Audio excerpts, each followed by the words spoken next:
The hum was the first thing you noticed, and the last thing you forgot. It was not the clean, digital whir of modern refrigeration, but the low, guttural groan of an ancient compressor fighting a war of attrition against entropy in the guts of a stainless steel machine. It was the baseline of the diner, the sound of time itself being kept, thick and slow like cooling grease. Above it, the fluorescent tubes buzzed, a frantic, insectile counterpoint. They cast a light that was not warm or welcoming, but stark and unforgiving. A light that bleached the color from the worn red vinyl of the booths and turned the chrome trim along the counter into veins of cold fire. The air was a complex tapestry of scents woven over decades. At the top, the sharp, optimistic notes of freshly brewed coffee and frying bacon. Beneath that, the ghosts of a million past meals. Onions, sugar, burnt toast, and under it all, the foundational scent of the place, a scent of old metal, industrial cleaner, and something ineffably human. The faint, lingering trace of countless strangers seeking temporary refuge from the night. This was the night owl. It had no pretense. It was a concrete box on a forgotten corner of the city, a lighthouse for the lost, the lonely, and the working dead. Elias Vance stood at the grill, a figure of profound stillness in a world of constant, low-grade motion. He was not a cook. He was a mechanism, a set of precise, economical movements that repeated themselves with the unthinking grace of a machine designed for a single purpose. His hands, which could have coaxed a perfect quenelle from a moose or plated a dish with the delicacy of a watchmaker, now flipped burgers, cracked eggs, and scraped the flat top with a brutalist steel spatula. He moved with a discipline that was entirely out of place. There was no wasted energy, no theatrical flourish.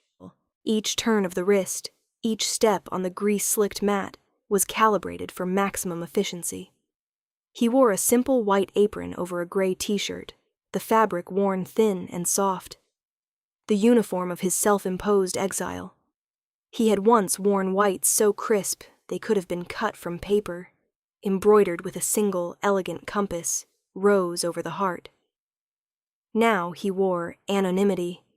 His face was a study in neutrality, his eyes focused on the landscape of his grill, the gentle rendering of fat from a strip of bacon, the precise moment an egg white set, the subtle shift in color as a patty of ground beef surrendered its pinkness to the heat. He was not hiding. He was erased.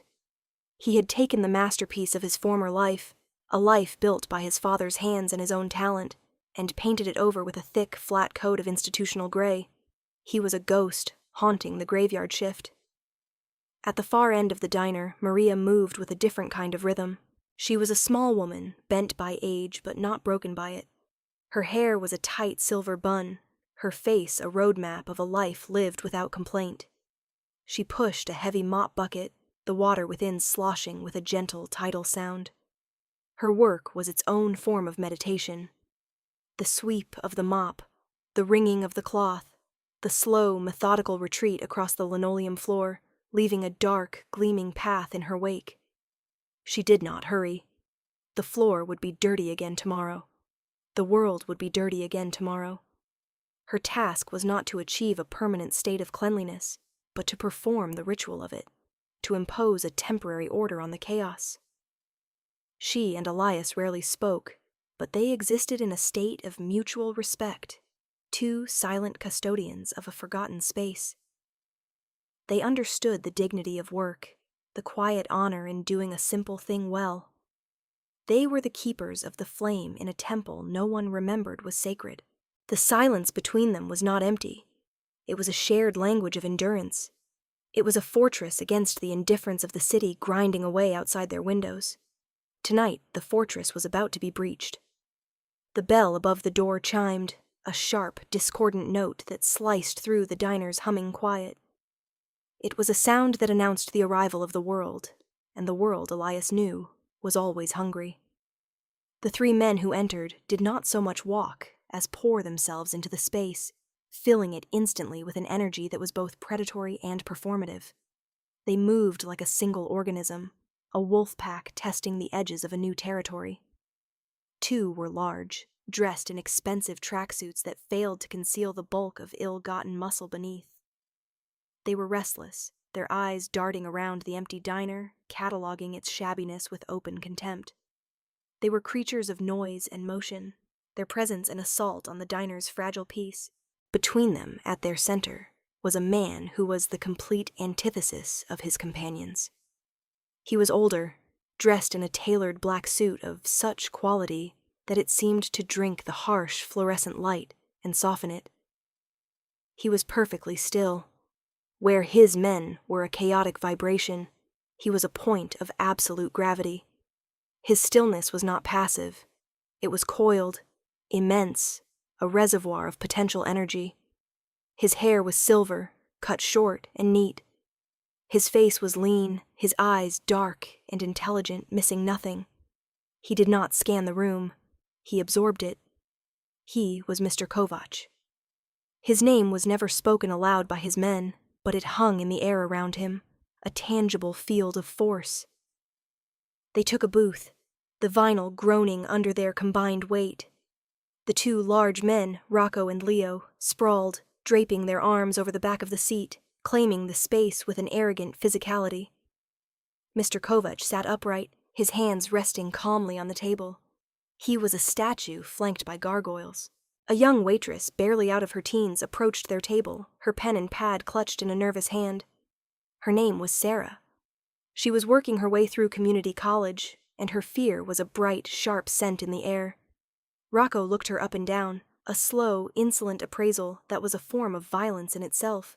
He ordered for everyone, his voice loud and dismissive, not looking at the menu. 3 steaks, rare, a bottle of your best red wine. His words were a joke at the diner's expense. Sarah stammered that they had coffee, soda, or a house red that came from a box. Leo laughed, a short, ugly bark. Kovac silenced him with a glance, a micro-movement of his eyes that carried the force of a physical blow. "Just the steaks," he said. His voice was quiet, a low rumble with an accent that was hard to place, a smooth gravel of old-world authority. "And coffee. Black." Elias heard the order through the service window. 3 steaks, rare. In this place, steak was a frozen, machine-tenderized puck of low-grade beef, served with a side of pale, anemic fries.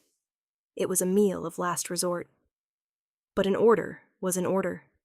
He moved to the lowboy refrigerator, the humming heart of his station.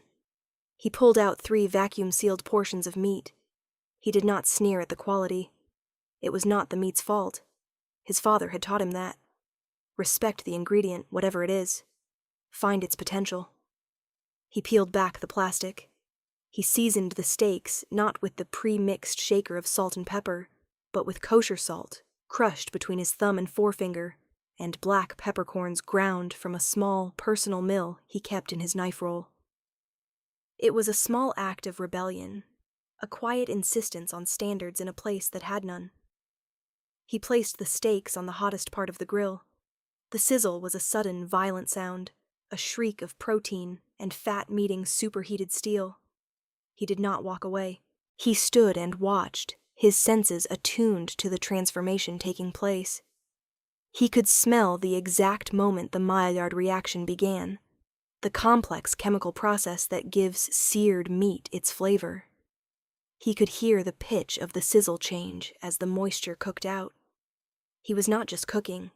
He was listening to the story the meat was telling him. In his mind, for a fleeting second, the fluorescent lights of the night owl flickered and became the warm, incandescent glow of the compass. The hiss of the grill became the gentle symphony of his father's kitchen, the clatter of copper pans, the murmur of sommeliers, the soft commands of a master chef orchestrating a ballet of flavor. He saw his father's hands, strong and sure, showing him how to properly sear a piece of fish, skin side down, pressing gently with a spatula to ensure a perfect, crisp surface. "It is not about heat, Eli," his father's voice echoed in his memory. "It is about control. Anyone can burn something. The art is in the transformation." He pressed down on the steaks with his spatula, feeling the subtle change in their texture, the tightening of the muscle fibers. He knew, by touch alone, the exact moment they had reached a perfect rare. He flipped them once, letting the other side kiss the heat for less than a minute. He plated them with the fries, arranging the pale potatoes in a neat stack, a futile attempt at order. He placed a sprig of wilted parsley on top, the diner's sad concession to aesthetics. He slid the plates onto the pass-through window. It was not a meal. It was a professional obligation, executed with the soul of an artist. It was the best damn steak that grill had ever produced. And it was an act of quiet defiance that no one but him would ever understand. Sarah carried the plates to the table, her hands trembling slightly. Rocco scoffed when he saw the meal. He poked at the steak with his fork as if it were a piece of roadkill. Leo sawed at his with a dull knife, chewing with his mouth open. They ate with the grim determination of men performing a chore. They were not tasting the food. They were consuming fuel. But Mr. Kovach was different. He picked up his knife and fork with a quiet deliberation. He cut a small piece of the steak. He brought it to his lips. He chewed slowly, his eyes closed for a fraction of a second. A flicker of something. Surprise, contemplation crossed his impassive face. He took another bite. He did not say a word. He simply ate. The silence at the table was heavy, freighted with the unspoken dynamics of power. His men watched him, trying to read his reaction, their own opinions held in abeyance until their leader had rendered his verdict. Kovach ate half the steak, then laid his utensils neatly across the plate. He had finished. He dabbed his lips with a paper napkin. The meal was over. The true test was about to begin. The air in the diner thickened, the silence curdling around the booth. Rocco and Leo, having finished their own meals with brutish speed, were restless again. Their energy needed an outlet, a target. Their eyes fell on Maria, who was working her way closer, her mop moving in its steady, rhythmic arc. She was an insignificant presence to them, part of the shabby scenery. Rocco, in a gesture of casual cruelty designed to amuse his boss, stretched his leg out into the aisle just as Maria passed. He didn't trip her.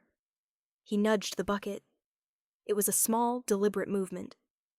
The bucket tipped, and a wave of gray, soapy water washed across the linoleum, splashing against Maria's worn orthopedic shoes and soaking the hem of her trousers. The sound was disproportionately loud in the quiet room. Rocco let out a short, sharp laugh. A performance of dominance. "Watch where you're going, Grandma," he said, his voice slick with false bonhomie. Leo snickered, a loyal hyena echoing his alpha. Maria froze. She looked down at the spreading pool of water, then at her soaked shoes. A deep, weary sigh escaped her lips, a sound of infinite patience in the face of infinite disrespect. She did not look at the men. She simply reached for the handle of the bucket to right it, her movements slow and pained. She was going to clean up their mess. It was what she did. It was who she was. From behind the grill, Elias saw it all. He had been scraping the flat top, the rhythmic scrape, scrape, scrape, a form of punctuation to the diner's quiet hum. But now, the sound stopped. The steel spatula in his hand grew still. The sound of Rocco's laugh had been like a key turning in a lock deep inside him. It was not the spilled water. It was the laugh. It was the casual contempt for the woman, for her age, for her labor. He saw his father's face, not in a warm memory, but in a flash of cold fury. His father, a man who commanded kitchens filled with Michelin stars, would stop service to personally thank the dishwashers at the end of a long night. He knew their names, their children's names. "The work has dignity, Eli," he would say, his hand on his son's shoulder. "All work. The person who scrubs the floor is as important as the person who tastes the wine. They are the foundation." Without them, the whole structure collapses. This principle was not a business philosophy. It was a moral absolute, the load-bearing wall of his father's world. And Elias had just watched someone take a sledgehammer to it. He set the spatula down on the steel shelf with a soft, deliberate click. The sound was a period at the end of a long sentence. He untied the strings of his apron, his movements calm and methodical. He was no longer a cook. He was his father's son. Mr. Kovach had watched the incident with the mop bucket, his face an unreadable mask. He showed no sign of approval or disapproval. It was beneath his notice. He was a king observing the petty squabbles of his court. His business was with the cook, with the unexpected quality of the meal. He reached into the inner pocket of his suit jacket and produced a thick roll of bills held together by a simple gold money clip. He peeled off a sheaf of $100 bills. It was a large amount, far more than the meal was worth. He didn't count it. He fanned the bills slightly and placed the stack on the table. It was a gesture of immense casual power. A statement. Then he did something else. He beckoned to Sarah, the terrified waitress. When she approached, he gestured to the money. "A tip," he said, his voice low. "For the cook." His eyes, however, were not on Sarah. They were fixed on the pass-through window, on the space where the cook had been standing. He knew the cook had seen everything. The money was not a tip. It was a move in a game only he and the cook were playing.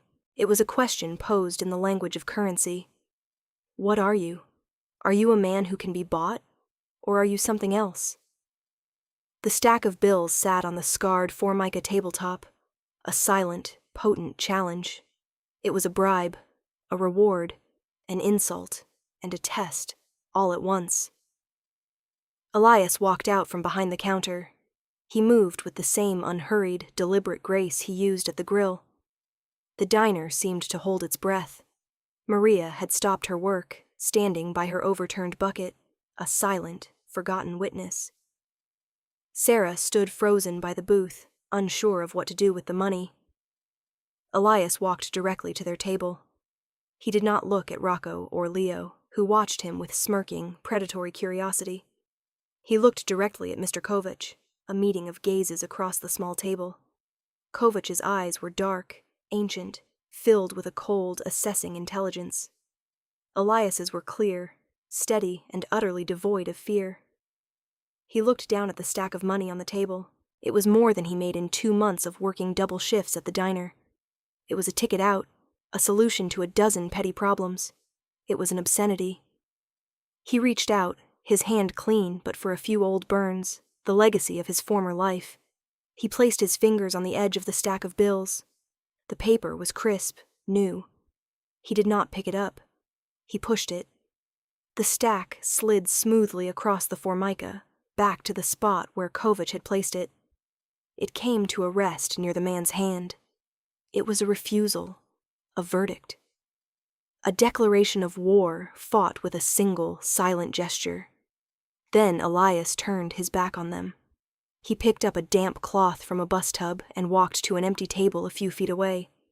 He began to wipe it down, his motions slow and circular, as if he were polishing a precious stone. The shift in the atmosphere was instantaneous and violent.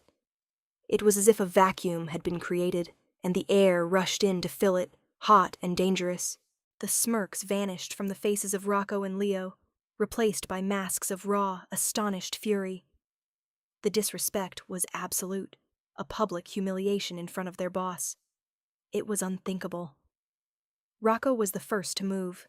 He shot up from the booth, knocking his chair back with a loud clatter. "You think you're a comedian?" he snarled, his voice a low, vicious rasp. He crossed the space between the booth and Elias in 2 long strides. He grabbed Elias's shoulder, his fingers digging into the muscle like claws, intending to spin him around, to force a confrontation. He was expecting to manhandle a soft, tired line cook. He was not prepared for what he found. It was like grabbing a block of granite. There was no give, no softness, just dense, conditioned muscle and bone. And then the granite moved. It was not a fight. It was a physics lesson. Elias did not resist the pull. He flowed with it, using Rocco's own momentum as a weapon. He pivoted on the ball of his left foot, a movement as precise and practiced as a dancer's turn. As Rocco's body surged forward, propelled by his own rage, Elias's right hand came up, not in a fist, but with an open palm. It met Rocco's extended arm at the elbow joint. It was not a strike. It was a connection. Elias applied a slight, almost gentle pressure, redirecting the force back into the joint, which was not designed to bend that way. There was a wet, popping sound. Rocco's roar of rage turned into a high-pitched scream of agony. His arm hung limp and useless at his side, the elbow dislocated. His face went white with shock and pain. He stumbled backward, clutching the ruined limb, his eyes wide with disbelief. It had taken less than a second. Leo had been half a step behind, his reaction slowed by a moment of stunned incomprehension. He saw his partner go down, and his training, or perhaps his instinct, took over. His hand darted inside his tracksuit jacket, reaching for the cold, hard shape of a pistol holstered there. He was still clearing the leather when Elias moved again. There was no pause, no hesitation. The transition from disabling Rocco to neutralizing Leo was a single, fluid sequence. Elias kicked a nearby chair, not at Leo, but at his feet. The chair's metal legs tangled with Leo's ankles, breaking his stance, sending him off balance. As Leo stumbled, his focus broken for a critical instant, Elias closed the distance. He grabbed a heavy glass salt shaker from the table he had been wiping. He did not swing it like a club. He moved in close, inside the arc of Leo's potential weapon, and drove the base of the shaker into the cluster of nerves where Leo's neck met his shoulder. It was a targeted, precise strike, delivered with an anatomist's knowledge of the human body. Leo's entire right side went numb, his fingers uncurled, the pistol slipping from his nerveless grasp and clattering onto the linoleum floor. A strangled gasp escaped his lips, and he crumpled, not unconscious, but paralyzed by a wave of synaptic fire, his body refusing to obey the commands of his brain. The entire event, from the moment Rocco grabbed Elias's shoulder to the moment Leo's gun hit the floor, had taken no more than 3 seconds. 3 seconds of breathtaking, brutal efficiency. The diner was plunged into a silence so profound, it was like a pressure on the eardrums. The only sounds were Rocco's ragged, pain-filled breaths and the lingering, high-pitched hum of the fluorescent lights. Elias stood between the two fallen men, his posture unchanged. He was not breathing heavily. His face was not flushed with adrenaline. He was calm, centered, his expression as neutral as it had been when he was cooking the steaks. He looked like a man who had just completed a routine, familiar task, like taking out the trash. He was not a cook who knew how to fight. He was a fighter who happened to be cooking. The apron and the gray t-shirt were a costume, and he had just stepped out from behind the curtain. The performance was over. Through it all, Mr. Kovach had not moved. He had not flinched. He had not even stood up. He sat in the booth, a lone spectator with the best seat in the house. He watched the entire violent ballet with an unnerving stillness, his dark eyes missing no detail. He saw the pivot, the joint lock, the precise, calculated use of the environment. He saw the economy of motion, the complete absence of wasted effort. He saw control. Not the brutal, performative control of his men, but something deeper, something innate. It was the same control he had tasted in the steak, a discipline, an understanding of fundamentals, a mastery of craft. His men used violence like a sledgehammer, loud and crude. This cook used it like a scalpel, silent, precise, and devastating. When the gun clattered to the floor, Kovach's gaze shifted from the fallen men to Elias. There was no anger in his eyes. There was no fear. There was a flicker of something that looked almost like delight. It was the look of a grandmaster at a chess tournament who has just discovered a brilliant, unknown opponent playing for pennies in a city park. He had come to the diner seeking something simple, something authentic. He had found it, but not on his plate. He had found it in the man who had cooked his meal. Maria stood by her mop bucket, her hands pressed to her mouth. Her initial shock had given way to a profound sense of awe. She had worked alongside Elias for over a year. She knew him as the quiet man who kept to himself, who made her a cup of tea at the end of her shift, who always treated her with a gentle, distant kindness. She had assumed he was like her, a person ground down by life, seeking refuge in the anonymity of menial work. She had been wrong. She was not looking at a fellow victim. She was looking at a protector, a guardian she never knew she had. Her fear for him was now replaced by a fierce, sudden pride. In her eyes, he was no longer just the night cook. He was something more. A quiet king who had just defended his small, forgotten kingdom. Sarah, the waitress, was huddled behind the counter, peering over the top, her face pale. She was seeing the same thing, but through the lens of pure terror. The world she knew, a world of tuition payments and cranky customers, had just been ripped open, revealing a darker, more violent reality beneath. The diner was no longer a diner. It was a battlefield. The thick, ringing silence was finally broken by Kovac. He did not raise his voice. He did not need to. His words cut through the tension like a chilled blade. "Rocco, Leo, get up." His tone was flat, devoid of emotion. It was a command, not a suggestion.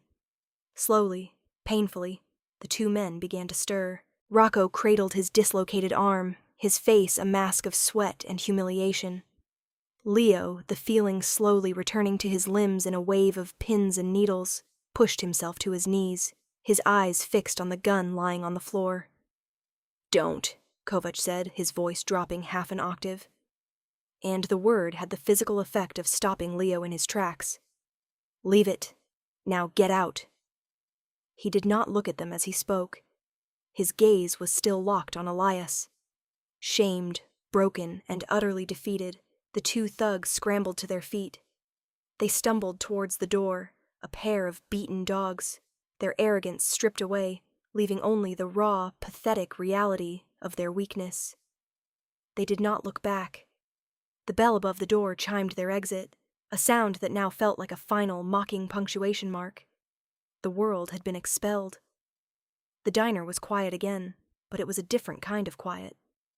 The easy, humming silence was gone, replaced by a silence that was dense and heavy with unspoken things.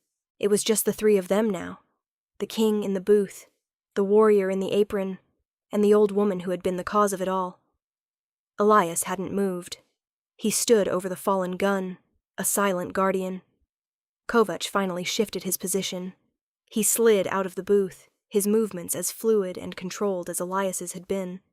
He stood adjusting the cuffs of his immaculate suit jacket. He was not a large man, but his presence seemed to warp the very dimensions of the room. He looked at the mess on the floor, the spilled water, the fallen chair, the discarded firearm. He gave a small, almost imperceptible sigh, the sound of a connoisseur disappointed by a flawed masterpiece. Then he walked over to the gun. He nudged it with the toe of his polished Italian shoe, then bent down, not with a grunt of effort, but with the smooth articulation of a man who kept himself in peak physical condition. He picked up the weapon, holding it delicately between his thumb and forefinger as if it were a soiled object. He ejected the magazine, checked the chamber, and placed the gun and the magazine on the counter, a safe distance away. Having dealt with the unpleasant detritus of the conflict, he turned his full attention back to Elias. The air crackled between them. It was not the prelude to more violence. It was something else. A moment of profound mutual assessment. A conversation conducted in the language of stillness. Finally, Kovac spoke. His voice was calm, conversational. It was a bizarre question, completely disconnected from the brutal reality of the preceding minutes. The seasoning on the steak. He gestured vaguely towards the plate still on his table. Paprika? Elias blinked. It was the last thing he had expected. The question was a bridge, an attempt to return to the language they had first shared, the language of food, of craft. He considered the question. He could lie. He could say nothing. But the moment demanded honesty. It was a test of a different kind. "Smoked paprika," he said. His own voice sounded strange to him after the long silence. "Just a little. For depth. Not for heat." Kovach nodded slowly, a thoughtful expression on his face. Depth. Yes, that is the word. He looked around the shabby diner, then back at Elias. "You do not belong here." It was not a question. It was a verdict. He was a collector who had just found a priceless artifact being used as a doorstop. The word depth echoed in Elias's mind, and it unlocked a door. He was no longer in the greasy, fluorescent-lit diner. He was standing in the warm, cavernous kitchen of the Compass, the air thick with the scent of thyme and roasting garlic. He was 16 years old. His father stood beside him, a tall, formidable man with flour dusting his eyebrows. They were looking at a pot of beef stock that had been simmering for 48 hours. His father dipped a spoon in, tasted it, and handed the spoon to Elias. "Taste it, Eli. Tell me what it is." Elias tasted it. "It's good," he said. "It tastes like beef." His father shook his head, a disappointed smile playing on his lips. "No, that is what a customer tastes. You are a cook. You must taste deeper." "What is it really?" He urged Elias to close his eyes, to focus. Taste past the beef. What else? Elias tasted again, concentrating. "The roasted bones," he said slowly. "The sweetness of the mirepoix. The bay leaf. A little bit of clove?" His father's smile widened. "Good. That is the flavor. But what is the soul? The soul of the dish? I don't understand." His father gestured around the kitchen, at the bustling cooks, the gleaming copper, the quiet intensity of their shared purpose. "The soul, Eli, is the time, the patience, the respect for the process. It is the 48 hours. It is the decision not to rush.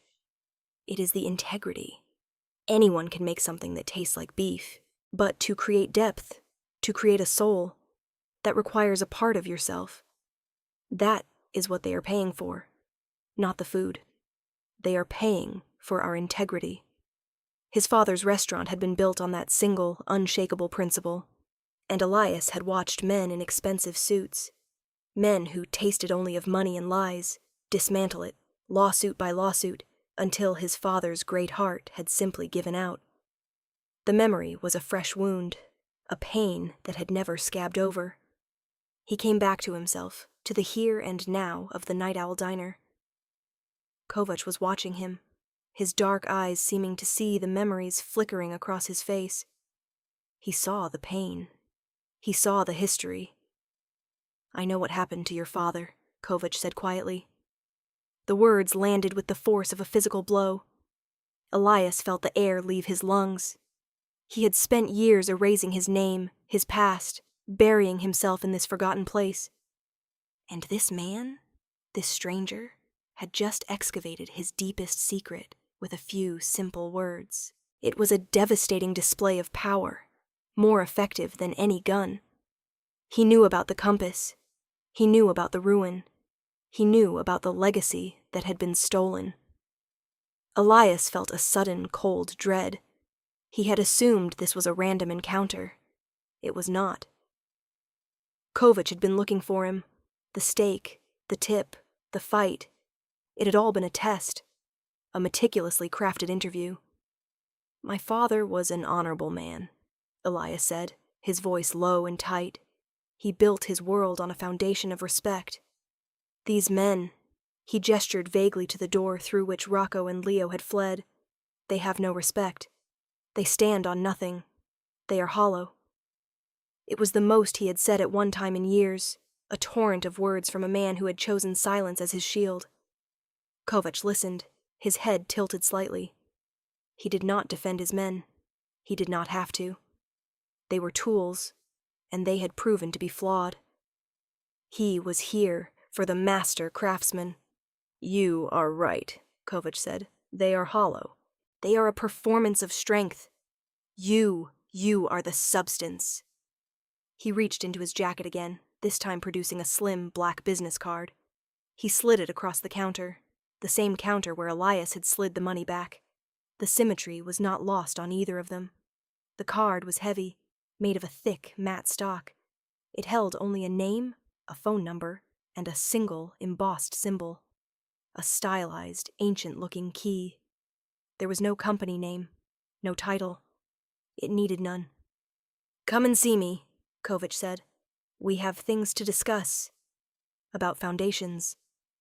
He then did something unexpected. He turned to Maria, who was still standing silently, watching them. He inclined his head in a gesture of old-world respect. "My apologies for the disturbance, madam," he said. "And for the mess." He reached into his pocket and pulled out another bill, a single 100, and placed it on the counter next to his card. "For her," he said to Elias. "Not as a tip, as an apology. An apology has to be accepted, to be. A tip can be refused." He knew somehow that this money, offered with respect, would not be rejected. With that he turned and walked to the door. He moved without a sound, a shadow detaching itself from the deeper shadows of the diner. The bell chimed his departure, and then he was gone. Elias was left standing in the wreckage of his quiet life. The smell of fear and adrenaline hung in the air, a bitter perfume. The gun sat on the counter, a cold, metallic fact. Next to it lay the black card with its enigmatic key, and next to that, the crisp $100 bill. He looked at Maria. She looked back at him, her eyes shining with an emotion he could not quite name. He picked up the bill and walked over to her. He held it out. She shook her head, her hands still pressed together. "No, mijo," she whispered. "That is for you." "For what you did," he insisted, gently pushing the bill into her hand. His father would have done the same. She finally took it, her calloused fingers closing around it. She looked at him, and for the first time, she smiled. A small, weary, beautiful smile. "You are a good man, Elias Vance," she said, speaking his full name for the first time. "Your father would be proud." The word struck him harder than any physical blow. He felt the fortress he had built around his heart begin to crack. He turned away, unable to bear the weight of her sincerity, and his eyes fell on the black card, sitting alone on the counter. A key, an invitation, a choice. Stay here, in the gray, humming purgatory of his own making, or turn the key and walk through a door into a world he had tried so desperately to escape, a world of power and violence and men like Kovach. He did not know the answer. He only knew that the silence he had cultivated for so long had been shattered, and he could never get it back. For 3 days, the card sat on the small, scarred table in his one-room apartment. It was a black hole in the fabric of his gray existence, absorbing all the light, all his attention. He would pick it up, feel the weight of the cardstock, trace the embossed key with his thumb. It felt ancient, significant. A key to what? A new life? A better prison? He went to work at the diner. The shifts were different now. The easy anonymity was gone. Sarah, the waitress, looked at him with a mixture of awe and fear, her hands shaking whenever she took a plate from him. Maria treated him with a quiet, maternal deference that made him deeply uncomfortable. The story had spread, of course, whispered among the late-night denizens and service industry workers. The quiet cook who wasn't so quiet. He had become a local legend, the very thing he had sought to avoid. His invisibility cloak had been torn away, and he felt exposed, vulnerable. The diner was no longer a refuge. It was a stage. Every night he expected Rocco and Leo to return with reinforcements. He expected a car to be waiting for him in the alley after his shift. But nothing happened.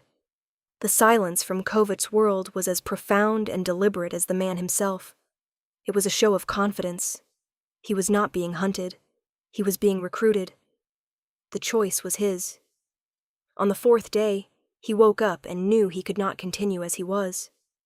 The ghost of his father had been summoned, and it would not be put back to rest. Maria's words echoed in his mind. Your father would be proud. But would he be? Proud that his son, trained to create beauty and harmony, had resorted to brutal violence? Proud that he was hiding his talents, letting his legacy rot in a greasy spoon? No. His father would be proud of the principle, but ashamed of the waste of talent, the waste of a life. His father had fought for his restaurant, for his principles, in the open. He had used lawyers and public appeals. He had lost, but he had not hidden. Elias looked at his hands. They were his father's hands. They were made to create, not to erase. He picked up the card. He picked up his phone. He made the call. A calm, professional voice answered on the first ring. There was no introduction. Yes? Elias spoke his name. A pause. Then the address has been sent to your phone. A car will be waiting in 1 hour. The line went dead. A moment later, his phone buzzed. A single text message contained a location. It was an address in the city's most exclusive district, a place of glass towers and private clubs.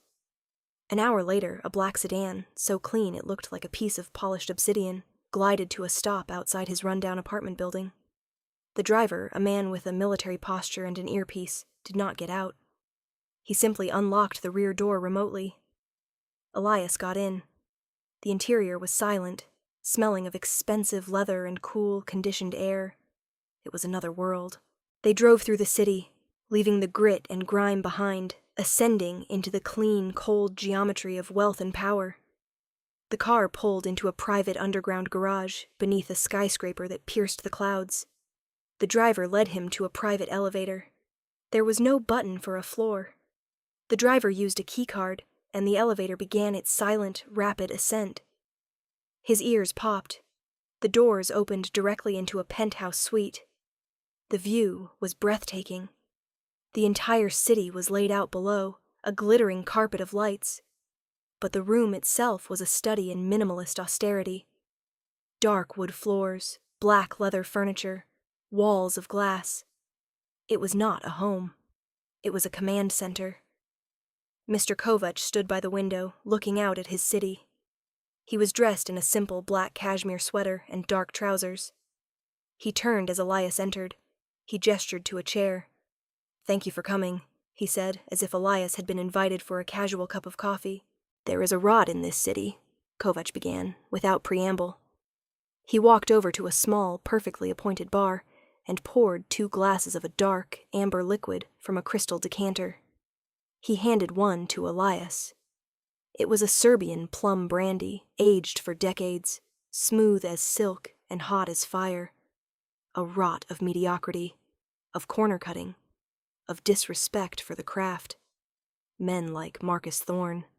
He said the name, and Elias flinched as if he'd been struck. Thorne was the developer who had destroyed his father, a man whose picture Elias still saw in the business pages, smiling his predatory, soulless smile. Men like him build empires of cheap replicas. They sell the illusion of quality, the performance of luxury.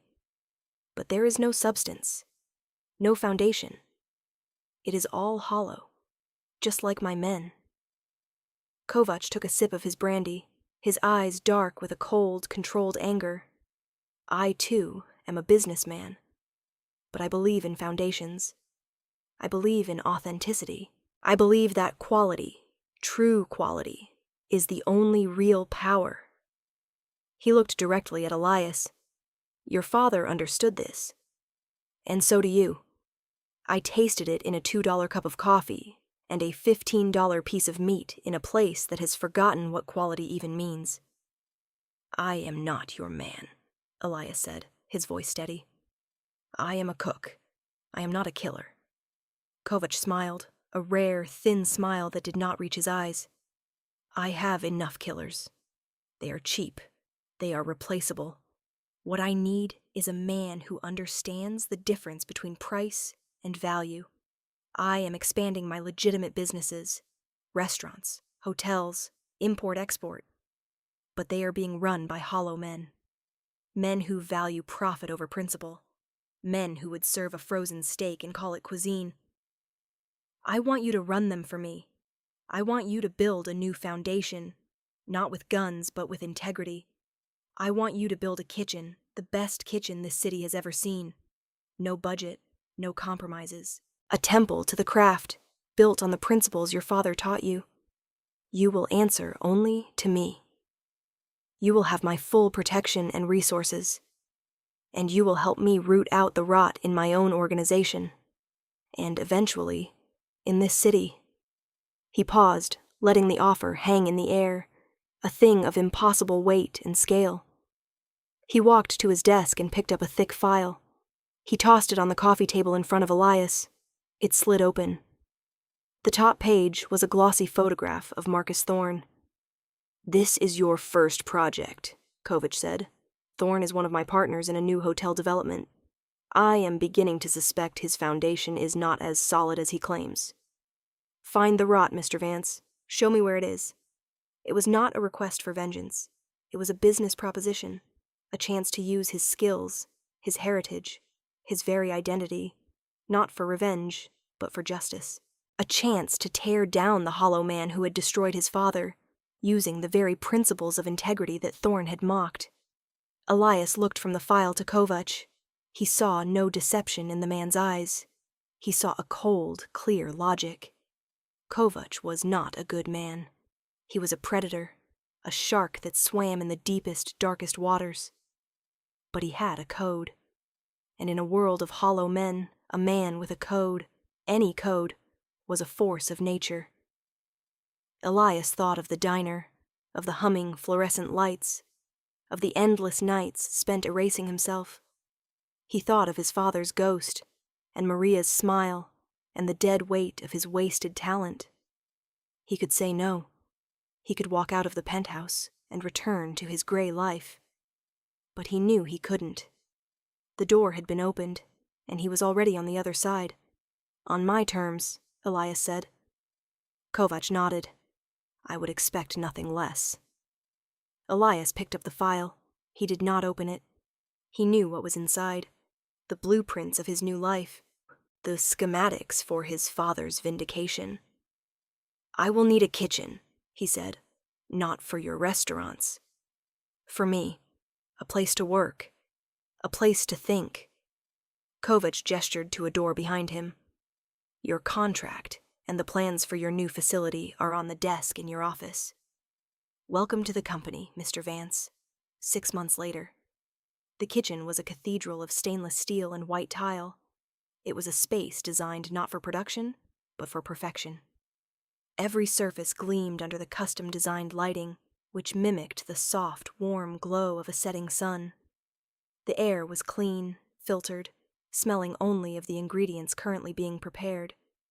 The sharp, green scent of fresh basil, the rich aroma of a simmering veal stock. There was no humming compressor here. The silence was absolute, broken only by the gentle hiss of a gas flame or the clean sound of a sharp knife on a wooden board. Elias Vance stood at the central prep station. He was no longer the gray ghost of the night owl diner. He wore a set of immaculate chef's whites, the fabric a brilliant, defiant white. There was no name embroidered over the pocket. There was only a single, small symbol stitched in black thread. A compass rose. His movements were the same, economical, precise, controlled. But the context had transformed them. Here, they were not a sign of repression, but an expression of mastery. He was not hiding his skill. He was unleashing it. On the counter before him lay the evidence he had gathered, a meticulous deconstruction of Marcus Thorne's financial empire. He had found the rot. It was deep, pervasive, and fatal. He had used his father's discipline, his own eye for detail, to trace the cheap materials, the falsified invoices, the corrupt inspectors. He had built a case as carefully as he would build a sauce, layer by layer, until the final result was undeniable, perfect. He had given it to Kovach. Thorne was finished. His hollow empire was collapsing. It was not revenge. It was a rebalancing of the scales, It was the restoration of a principle. Elias picked up a spoon. He dipped it into the simmering stock, a stock that had been clarifying for 3 days. He brought it to his lips and tasted it. He closed his eyes. He tasted the bones, the vegetables, the thyme. He tasted the integrity. He tasted the soul. It was not about the power, or the money, or the fall of his enemy. It was about the work. It was always about the work. True strength is not the power to destroy. It is the discipline to build something that lasts.